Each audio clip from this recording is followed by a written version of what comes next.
12th Standard Computer Applications Chapter Number 3 Introduction to Database Management System அப்படின்ற டாப்பிக்கில் இதுவரை நாம் 4 வீடியோஸ் பார்த்துருக்கோம். அந்த 4 வீடியோஸில் டேட்டாபேஸ் மேனேஜ்மெண்ட் சிஸ்டம் இதை பற்றியான explanation first video, DBMS concept evolution of DBMS அப்படின்றத செகண்ட் வீடியோவாகவும், டேட்டாபேஸ் மாடல்ஸ் அப்படின்றத தேர்ட் வீடியோவாகவும், and keys in RDBMS basic terminologies of RDBMS அப்படின்றத ஃபோர்த் வீடியோவாகவும் பார்த்துருக்கோம். இந்த வீடியோவில் நம்ம பார்க்க போகிறது வந்து ER model, entity relationship model. ER model அப்படின்னா என்னன்னா, it is a high level database model. First of all நம்ம டேட்டாபேஸ் மாடல்னால் என்னென்னு தெரிஞ்சுக்கிட்டா தான் இஆர் மாடலை பற்றி நாம் தெரிஞ்சுக்க முடியும். டேட்டாபேஸ் மாடலை பொறுத்தவரை நாம் ஏற்கனவே வந்து டேட்டாபேஸ் மாடல்ஸ் அப்படின்னு ஒரு வீடியோவே போட்டிருக்கோம். அதை நீங்கள் பார்க்கலன்னா அதுக்கான லிங்க்கை வந்து நம்ம டிஸ்கிரிப்ஷனில் போட்டிருக்கோம், அதை நீங்கள் பார்த்துக்கோங்க. இருந்தாலும் டேட்டாபேஸ் மாடல்னால் என்னன்றதை எக்ஸ்பிளைன் பண்ணிவிட்டு என்டிட்டி ரிலேஷன்ஷிப் மாடலுக்குள்ளே போனால் ஈஸியாக இருக்கும். ஃபர்ஸ்ட் ஆஃப் ஆல் டேட்டாபேஸ் மாடல்னா என்ன? What is database model? Database model defines the logical design and structure of database. டேட்டாபேஸுடைய ஸ்ட்ரக்சரை டிஃபைன் பண்ணுறதுக்கும் டேட்டாபேஸுடைய லாஜிக்கல் டிசைனை டிஃபைன் பண்ணுறதுக்கும் தான் வந்து யூஸ் ஆகிறது டேட்டாபேஸ் மாடல். அது மட்டும் இல்லாமல் it defines how data will be stored, accessed and updated in database management system. Database management சிஸ்டமில் ஒரு டேட்டாவை எப்படி ஸ்டோர் பண்ணுறது, ஸ்டோர் பண்ண டேட்டாவை எப்படி ஆக்சஸ் பண்ணுறது, ஏற்கனவே ஸ்டோர் பண்ண டேட்டாவை நான் எப்படி அப்டேட் பண்ணுறது, இது எல்லாத்தையும் டிஃபைன் பண்ணுறது தான் வந்து டேட்டாபேஸ் மாடலுடைய ஒர்க். நம்ம இப்போ பார்க்க போகிறோம்ல இஆர் மாடல். இந்த இஆர் மாடல் இல்லாமல் வேறு என்னெல்லாம் டேட்டாபேஸ் மாடல் இருக்குது அப்படின்னா, hierarchical database model, network database model, relational database model and object oriented database model. இந்த ஒவ்வொரு டேட்டாபேஸ் மாடலையும் நாம் டேட்டா மாடல்ஸ் அப்படின்ற வீடியோவில் நாம் வந்து டீட்டெயில்டாக எக்ஸ்பிளைன் பண்ணியிருக்கோம். இருந்தாலும் சின்னதாக ஒரு ரீக்ளான்ஸ் பண்ணிக்கலாம். Each record has information in parent child relationship like tree structure. ஒவ்வொரு ரெக்கார்டில் இருக்கக்கூடிய இன்ஃபர்மேஷனும் எப்படி இருக்கும் அப்படின்னா பேரண்ட் சைல்டு ரிலேஷன்ஷிப்பில் இருக்கிற மாதிரி இருக்கும். அது ஹைரார்கிக்கல் டேட்டாபேஸ். நெட்வொர்க் டேட்டாபேஸ் மாடலும் கிட்டத்தட்ட ஹைரார்கிக்கல் டேட்டாபேஸ் மாடல் மாதிரி தான். ஆனால் ஹைரார்கிக்கல் டேட்டாபேஸ் மாடலை பொறுத்த வரையும் does not allows many to many relationship. Many to many ரிலேஷன்ஷிப்பை அது வந்து அலோவ் பண்ணாது. ஆனால் நெட்வொர்க் மாடல் வந்து மெனி டு மெனி ரிலேஷன்ஷிப்பை அலோவ் பண்ணும். ரிலேஷன்ஷிப் மாடலை பொறுத்த வரையும் கொஞ்சம் வித்தியாசமானது. இதில் இருக்கக்கூடிய டேட்டாபேஸ் எல்லாமே டேபிள்ஸ் மூலமாக தான் ரெப்ரசன்ட் பண்ணப்படும். அதுதான் இங்கே சொல்லியிருக்காங்க. Relational database model represents the database as a collection of relations. அது வந்து ரிலேஷன்ஸ் அப்படின்னா டேபிள்ஸ்னு அர்த்தம். ஒவ்வொரு டேட்டாபேஸையுமே எப்படி தான் ரெப்ரசன்ட் பண்ணும் அப்படின்னா கலெக்ஷன் ஆஃப் டேபிள்ஸோடைய கலெக்ஷனாக தான் வந்து அது ரெப்ரசன்ட் பண்ணும். அடுத்தது object oriented database model. Object oriented database மாடலை பொறுத்தவரையும் it is a combination of OOPS and database technology. OOPS அப்படின்றது ஆப்ஜெக்ட் ஓரியன்டட் ப்ரோக்ராமிங் கான்செப்ட். அதையும் டேட்டாபேஸ் டெக்னாலஜியும் கம்பைன் பண்ணி ஒரு டேட்டாபேஸ் மாடலை உருவாக்கியிருக்காங்க. அதான் ஆப்ஜெக்ட் ஓரியன்டட் டேட்டாபேஸ் மாடல். இந்த டேட்டாபேஸ் மாடல் ஒவ்வொன்றையும் நாம் டீட்டெயில்டாக நாம் வந்து ஏற்கனவே கொடுத்துருக்கோம். இப்போ நாம் இஆர் மாடலுக்குள்ளே போகலாம். இஆர் மாடலை பொறுத்த வரையும் இஆர் அப்படின்னா என்டிட்டி ரிலேஷன்ஷிப் அப்படின்னு அர்த்தம். என்டிட்டி ரிலேஷன்ஷிப் மாடலோடைய பர்பஸ் என்ன அப்படின்னா, this model is used to define the data elements and relationship for a specified system. இங்கே ஸ்பெசிஃபைட் சிஸ்டம்ன்றது எதை சொல்ல வராங்கன்னா, அதில் இருக்கக்கூடிய டேட்டாபேஸை சொல்ல வராங்க. ஸோ டேட்டாபேஸில் இருக்கக்கூடிய ரிலேஷன்ஷிப்பு, அது மாதிரி அதில் இருக்கக்கூடிய டேட்டா எலிமெண்ட்ஸ், இதை எல்லாத்தையுமே டிஃபைன் பண்ணுறது தான் வந்து இஆர் மாடலுடைய ஒர்க். அது மட்டும் இல்லாமல் எப்படி டிஃபைன் பண்ணும் அப்படின்றது தான் இங்கே விஷயமே. மற்ற டேட்டா மாடல்ஸ்லேருந்து இஆர் மாடல் எப்படி யுனிக்காக இருக்குது, தனித்துவமாக இருக்குது அப்படின்னா, இதை பொறுத்த வரையும் கிராஃபிக்கல் அப்ரோச்சில் தான் இருக்கும். ஃபுல்லாகவே டயக்ராமேட்டிக்கல் ரெப்ரசன்டேஷனாகவே தான் இருக்கும்.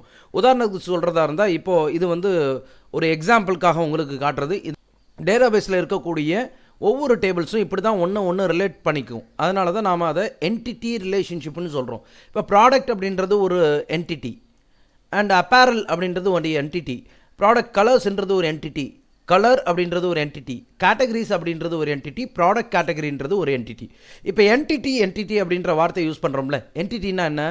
An entity may be an object, class, person or place. அது கிளாஸாக இருக்கலாம், ஒரு பர்சனாக இருக்கலாம், ஒரு பிளேஸாக இருக்கலாம், எதுவாக வேணாலும் இருக்கலாம். An entity can be anything a real world object. Real world ஆப்ஜெக்டில் இருக்கக்கூடிய இதையும் நாம் என்டிட்டின்னு சொல்லிக்க முடியும். அது மட்டும் இல்லாமல் அனிமேஷனையும் நாம் என்டிட்டின்னு சொல்லிக்க முடியும். அது எப்படிப்பட்டதாக இருக்கணும்? Which is easily identifiable. அதை பார்த்த உடனே தெரிகிற மாதிரி இருக்கணும். யார் பார்த்தா தெரியணும்? யார் பார்த்தாலும் தெரியணும். Even by a common man. ஒரு காமன் மேன் பார்த்தாலும் தெரியணும். ஒரு ப்ரோக்ராமர் பார்த்தா மட்டும்தான் தெரியணுன்ற மாதிரி இல்லாமல் ஒரு காமன் மேன் பார்த்தாலும் இது ஒரு என்டிட்டி, இது ஒரு ரியல் வேர்ல்ட் ஆப்ஜெக்ட், இல்லை இது ஒரு அனிமேஷன் அப்படின்றத வந்து நாம் அப்படி தெரிஞ்சுக்க முடிகிற ஒரு விஷயத்தை தான் நாம் என்டிட்டின்னு சொல்கிறோம். சரி, next relationship is nothing but an association among two or more entities. 2 என்டிட்டிஸ்க்கு இடையில் உள்ள கனெக்ஷனையும் இல்லைனா 2 ஆர் மோர் என்டிட்டிஸ்க்கு மத்தியில் இருக்கக்கூடிய கனெக்ஷனையும் சொல்கிறது தான் வந்து ரிலேஷன்ஷிப் அப்படின்னு அர்த்தம். இன்னும் உங்களுக்கு டீட்டெயில்டாக எக்ஸ்பிளைன் பண்ணுறதா இருந்தால் இந்த டயக்ராமை நீங்கள் பாருங்கள். இது வந்து ஒரு ட்ரெஸ் சம்மந்தப்பட்ட ஒரு டயக்ராம். ஒரு ஷாப்பில் போய் ட்ரெஸ் எடுக்க போகிறோம். ஸோ ட்ரெஸ் அப்படின்றது அப்பேரல்ன்றது வந்து அது ஒரு ப்ராடக்ட் தானே. அப்போ ப்ராடக்ட் என்ன? ப்ராடக்ட் வந்து அப்பேரலுடைய சைஸுன்னு ஒன்று இருக்கணும்ல. இப்போ நான் ட்ரெஸ் எடுக்க போகிறேன்னா அதுக்குன்னு ஒரு சைஸ் இருக்கணும். ஓகே, சைஸ் அப்படின்றத நாம் இதுதான் சைஸ் அப்படின்னு நாம் முடிவு பண்ணிட்டா சைஸுக்குன்னு ஒரு ஐடி இருக்கும். அந்த ஐடி நமக்கு தேவையில்லை, பட் அந்த ஷாப்பில் உள்ளவங்களுக்கு தேவை. அந்த சைஸுக்குன்னு ஒரு கோடு இருக்கும், அந்த சைஸுக்குன்னு ஒரு ஆர்டர் இருக்கும். இப்போ எல், எம், எஸ், அதாவது short, medium, large, extra large, XXL இந்த மாதிரிலாம் இருக்கும் பார்த்தீங்களா. ஸோ இந்த மாதிரியான விஷயத்தை எல்லாத்தையும் சொல்கிறது சைஸை பற்றியான விஷயங்கள். அப்போது இது அப்பேரல் சைஸ், ட்ரெஸ்ஸோடைய சைஸை பற்றியான விஷயங்கள். அது மட்டும் இல்லாமல் அப்படியே நீங்கள் நேர கீழே வந்தீங்கன்னா ப்ராடக்டோடைய கேட்டகரி, அது என்ன கேட்டகரியில் வரும்? மென் செக்ஷனில் வருமா, இல்லை உமன் செக்ஷனில் வருமா, இல்லை சில்ட்ரன் செக்ஷனில் வருமா, இந்த மாதிரியான கேட்டகரி. அப்படியே இந்த பக்கம் ரைட் ஹேண்ட் சைட் டாப்பில் வந்தீங்கன்னா ப்ராடக்டோட கலர் என்ன? சரி, நான் வந்து மென்ஸ் வேருக்கு தான் நான் போகிறேன். அப்போது அதோடைய கலர் என்ன அப்படின்னு சொல்லும் போது கலர் ஐடி, அந்த கலருக்குன்னு ஒரு ஐடி இருக்கும், அதுக்குன்னு ஒரு கோடு, அதுக்குன்னு ஒரு கலர் நேம். ஸோ இப்படின்னு ஒவ்வொரு என்டிட்டிக்கும் ஒவ்வொரு ஆட்ரிபியூட்ஸ் எலமெண்ட்ஸை வந்து நாம் இது பண்ணிக்க முடியும். ஸோ அதே மாதிரி கேட்டகரி என்ன மாதிரி? Category ID, category parent category name. இந்த ஒவ்வொரு பாக்ஸும் இருக்குது பாருங்கள். இந்த ஒவ்வொரு பாக்ஸையும் நாம் என்டிட்டின்னு சொல்லலாம். இந்த ஒவ்வொரு என்டிட்டிக்கும் இடைப்பட்ட அந்த கனெக்ஷன்ஸ் இருக்குது பாருங்கள், இதைத்தான் நாம் என்டிட்டி ரிலேஷன்ஷிப் அப்படின்னு சொல்கிறோம். ஸோ மாடலை பொறுத்தவரையும் முழுக்க டயக்ராமேட்டிக்கல் ரெப்ரசன்டேஷனை பேஸ் பண்ணி டேட்டா பேஸை டிசைன் பண்ணுறது. அதை தான் நாம் ஏற்கனவே இங்கே சொல்லியிருப்போம். என்னென்ன? It is a graphical approach to database design. Database டிசைனுக்கான கிராஃபிக்கல் அப்ரோச் தான் என்னது? மாடல். ஸோ இப்போது ஒரு எக்ஸாம்பிள் சொல்கிறேன் பாருங்கள். இப்போ நாம் வந்து ஒரு ஸ்கூலில் இருக்கிறோம். அந்த ஸ்கூலில் வந்து ஒரு ஸ்டூடெண்ட்டை எடுத்துக்கிட்டால், ஸ்டூடெண்ட்டை வந்து ஒரு என்டிட்டியாக எடுத்துக்கிட்டால், அந்த ஸ்டூடெண்ட்டுக்குன்னு ஒரு நேம் இருக்கும், ஒரு ஐடென்டிஃபிகேஷன் இருக்கும், அவனுக்குன்னு ஒரு ஏஜ் இருக்கும், அட்ரஸ் இருக்கும். ஸோ அப்போ அந்த இடத்துல student is an entity and ஸ்டூடெண்ட்டோடைய ஆட்ரிபியூட்ஸ் என்னலாம்? இப்போது ஆட்ரிபியூட்ஸ்ன்றது அவன் சார்ந்த விஷயங்கள், அந்த ஸ்டூடெண்ட் சார்ந்த விஷயங்களை தான் நம்ம ஆட்ரிபியூட்ஸ் அப்படின்னு சொல்கிறோம். அப்போ ஸ்டூடெண்ட்டுக்கு நேம் இருக்கும், ஐடி இருக்கும், ஏஜ் இருக்கும், அட்ரஸ் இருக்கும். இது எல்லாமே ஸ்டூடெண்ட் அப்படின்ற ஒரு ஆப்ஜெக்ட்டுக்கு கீழே, ஒரு என்டிட்டிக்கு கீழே இருக்கிறது. சரி, இந்த 4 விஷயத்துலேருந்தும் அட்ரஸ் அப்படின்ற விஷயத்தை மட்டும் எடுங்க. அட்ரஸ்ன்னா ஒரே ஒரு இன்ஃபர்மேஷனை வச்சுக்கிட்டு இருக்கிறதா? இப்போ நேம்னா ஒரே ஒரு பேர், ராஜ்குமார், ராம்குமார், அருண், ஆகாஷ் இப்படின்னு நாம் ஏதாவது சொல்லிக்கலாம். ஆனால் அட்ரஸ் அப்படின்றது ஒரே ஒரு விஷயத்தை மென்ஷன் பண்ணுறதா? இல்லை. டோர் நம்பரை மென்ஷன் பண்ணணும், ஸ்ட்ரீட் நம்பரை மென்ஷன் பண்ணணும், ஃப்ளாட் நம்பரை மென்ஷன் பண்ணணும், ஏரியா நேம் மென்ஷன் பண்ணணும், சிட்டி ஆர் டவுனுடைய நேமை மென்ஷன் பண்ணணும், பின்கோடை மென்ஷன் பண்ணணும். இது எல்லாமே சேர்த்தது தான் நம்ம என்னென்னு சொல்லுவோம்? அட்ரஸ் அப்படின்னு நம்ம சொல்லுவோம். ஸோ அதுதான் சொல்கிறாங்க. இப்போ அட்ரஸ்ன்றதே ஒரு என்டிட்டியாக கூட இருக்கும். அதான் சொல்கிறாங்க, address can be another entity. அது கூட என்னவா இருக்கலாம்? இன்னொரு என்டிட்டியாக இருக்கலாம். லைக் சிட்டி, அதில் சிட்டி இருக்கும், ஸ்ட்ரீட் நேம் இருக்கும், பின்கோடு இருக்கும், இந்த மாதிரி நிறைய விஷயங்கள் இருக்கும். இப்போது ஸ்டூடெண்ட் அப்படின்ற என்டிட்டிக்கும் அட்ரஸ் அப்படின்ற என்டிட்டிக்கும் என்ன இருக்குது? ஒரு ரிலேஷன்ஷிப் இருக்குது. இந்த மாதிரி நாம் ஒரு டேட்டா பேஸில் இருக்கக்கூடிய 2 வேறு என்டிட்டியை கனெக்ட் பண்ணுறது தான் என்டிட்டி ரிலேஷன்ஷிப் மாடல். அந்த எக்ஸாம்பிளுக்கான டயக்ராமை பாருங்கள். ஸ்டூடெண்ட் அப்படின்றது ஒரு என்டிட்டியில் நேம் அப்படின்றது ஒரு எலமெண்ட், ஐடின்றது ஒரு எலமெண்ட், ஏஜ், அட்ரஸ். ஒரு ஸ்டூடெண்ட்டுன்னு இருந்தால் நேம் இருக்கும், ஐடி இருக்கும், ஏஜ் இருக்கும், அட்ரஸ் இருக்கும். இப்போ நாம் ஏற்கனவே அந்த எக்ஸாம்பிளில் சொன்ன மாதிரி அட்ரஸ்ன்றதையே நாம் ஒரு தனி என்டிட்டியாக கூட இது பண்ணிக்கலாம். அதான் இந்த இதில் நம்ம பார்க்க முடியும். ஸ்டூடெண்ட்டுக்கு நேமு, ஐடி, ஏஜ்னு இருக்குது. அவன் எங்கே இருப்பான் அப்படின்றது அவனுடைய அட்ரஸ். அந்த அட்ரஸையும் நம்ம ஒரு தனி என்டிட்டியாக நாம் எழுதுனா அதில் ஸ்ட்ரீட் இருக்கும், பின்கோடு இருக்கும், சிட்டி இருக்கும். இந்த மாதிரி 2 வேறு என்டிட்டி பட் ஏதோ ஒரு இடத்துல வந்து ரிலேஷன்ஷிப் ஆகுதில்ல. ஸோ இந்த மாதிரி கனெக்ட் பண்ணி காட்டுறது தான் நம்ம வந்து என்னென்னு சொல்கிறோம்? என்டிட்டி ரிலேஷன்ஷிப் மாடல் அப்படின்னு சொல்கிறோம். இன்னொரு எக்ஸ்ப்ளனேஷன் சொல்கிறேன் பாருங்கள். டீச்சர் அப்படின்றது வந்து ஒரு என்டிட்டி. இப்போ டீச்சரை பொறுத்தவரையும் அவங்களுக்கு ஐடி இருக்கும், அவங்களுக்கு நேம் இருக்கும், அவங்க என்ன சப்ஜெக்ட் எடுக்கிறாங்க அப்படின்றது இருக்கும். ஸோ அவங்க வந்து கண்டிப்பாக ஒரு டிபார்ட்மெண்ட்டுக்கு கீழே தான் இருப்பாங்க. ஸோ அது வந்து உதாரணமாக maths department, computer science department, physics department. அப்போ அந்த டீச்சர்ஸ் இன் டிபார்ட்மெண்ட் அவங்க என்ன டிபார்ட்மெண்ட்டில் இருப்பாங்க, ஒவ்வொரு டிபார்ட்மெண்ட்டுக்கும் ஒரு ஐடி இருக்கும், ஒரு நேம் இருக்கும். ஸோ இந்த மாதிரி டீச்சர்ன்றது ஒரு தனி என்டிட்டி அண்ட் டிபார்ட்மெண்ட்றது தனி என்டிட்டி. ரெண்டையும் ஒரே நேரத்தில் ஏதோ ஒரு ரிலேஷன்ஷிப் மூலமாக வந்து அசோசியேட் பண்ணுறது தான் வந்து நம்ம என்டிட்டி ரிலேஷன்ஷிப் மாடல் அப்படின்னு சொல்கிறோம். ஸோ இப்போ கன்க்ளூஷனுக்கு வாங்க. Generally we use ER model to know the concept of database design. நாம் வந்து ER மாடலை எதுக்காக யூஸ் பண்ணுறோம் அப்படின்னா, டேட்டாபேஸ் டிசைனுடைய கான்செப்டை நாம் தெரிஞ்சுக்கிறதுக்காக தான் நாம் வந்து ER மாடல் யூஸ் பண்ணுறோம். This model consist of a collection of where each of these entities will interconnected. எப்படி ஒவ்வொரு என்டிட்டியும் இன்டர்கனெக்ட் ஆகுது with each other with conditions and dependency. That is one entity is depend on another. ஒரு entity மற்ற entity கூட எப்படி connection ஆகிருக்குது அப்படின்றத பற்றியான விஷயத்தை தான் வந்து இந்த மாடல் வந்து சொல்லும்.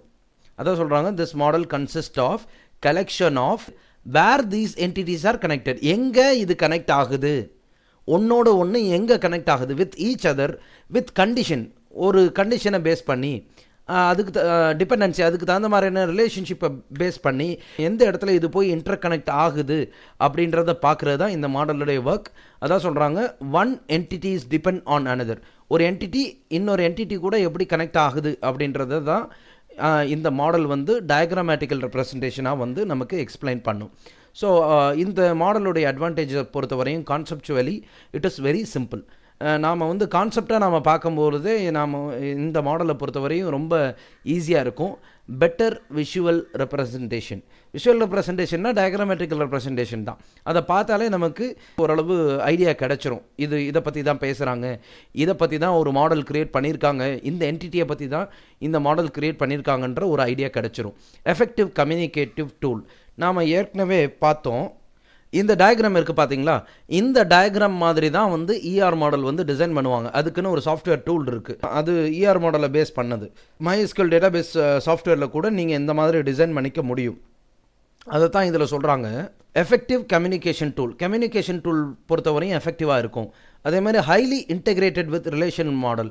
ரிலேஷனல் மாடலோடு ஈஸியாக இன்டெகிரேட் ஆயிரும், அப்படியே அது கூடயே வந்து என்ன ஆயிரும்னா மர்ஜ் ஆயிரும். அதான் சொல்கிறாங்க highly integrated with relational model. அதே மாதிரி next easy conversion to any model. எந்த டேட்டா மாடலுக்கும் நாம் என்ன பண்ண முடியும், கன்வர்ஷன் பண்ண முடியும். ER மாடல்ன்றது வந்து எல்லா மாடலுக்கும் காமனான ஒரு டயக்ராமேட்டிக்கல் ரெப்ரசன்டேஷன் தான். அதனால் இந்த ER மாடலை நாம் எந்த டேட்டா மாடலுக்கு வேணாலும் நாம் மாற்றிக்க முடியும், கன்வர்ஷன் பண்ணிக்க முடியும். ஸோ இந்த ER மாடலை பொறுத்த வரையும் சம் பேசிக் கான்செப்ட்ஸ் இருக்குது. அந்த பேசிக் கான்செப்ட் என்னலாம் அப்படின்னா, number 1 entity or entity type, number 2 attributes, number 3 relationship. இந்த ஒவ்வொன்றுக்கும் வந்து பெரிய டீட்டெயில்டு எக்ஸ்ப்ளனேஷன் இருக்குது. நீங்கள் இந்த டயக்ராம் பார்த்தா உங்களுக்கு ஐடியா கிடைக்கும். ER மாடல்னால் நாம் அதை 3 பேசிக் கான்செப்டாக பிரிக்கிறோம். Entity, attribute, relation. என்டிட்டின்றது strong entity, weak entity, entity instance அப்படின்னு 3 விஷயமாக பிரிக்கிறோம். ஆட்ரிபியூட்டை வந்து key attribute, composite attribute, multi value attribute அப்படின்னு பிரிக்கிறோம். டெரைவ்ட் ஆட்ரிபியூட் அப்படின்னு பிரிக்கிறோம். அதே மாதிரி ரிலேஷனை வந்து 1 to 1, 1 to many, many to 1, many to manyன்னு பிரிக்கிறோம். இந்த ஒவ்வொன்றையும் தனித்தனியாக ஒன்றையும் ஒரு வீடியோ நம்ம பார்க்க போகிறோம். ஏன்னா இது நம்ம டீட்டெயில்டாக பார்க்க வேண்டிய டாபிக். அதனால் என்டிட்டின்றத ஒரு தனி வீடியோ, அடுத்தது ஆட்ரிபியூட், அடுத்தது ரிலேஷனல். இந்த வீடியோக்கள்லாம் நாம் வரக்கூடிய வீடியோஸில் நம்ம பார்க்கலாம். இந்த வீடியோ கண்டிப்பாக உங்களுக்கு புரிஞ்சிருக்கும். இந்த வீடியோ உங்களுக்கு பிடிச்சிருந்தா இந்த வீடியோவை லைக் பண்ணுங்கள். நாம் எடுத்த இந்த டாப்பிக்கில் ஏதாவது டவுட்ஸ் இருந்துச்சுன்னா அதை கமெண்ட்ஸ் மூலமாக கொஷினை கேளுங்க. அண்ட் இந்த வீடியோ உங்களுடைய ஃப்ரெண்ட்ஸுக்கு ஷேர் பண்ணுங்கள். வேறு லெவல் கல்வி யூடியூப் சேனலுக்கு இதுவரையும் சப்ஸ்கிரைப் பண்ணலன்னா சப்ஸ்கிரைப் பண்ணுங்கள். தேங்க்ஸ் ஃபார் வாட்சிங் வேறு லெவல் கல்வி யூடியூப் சேனல்.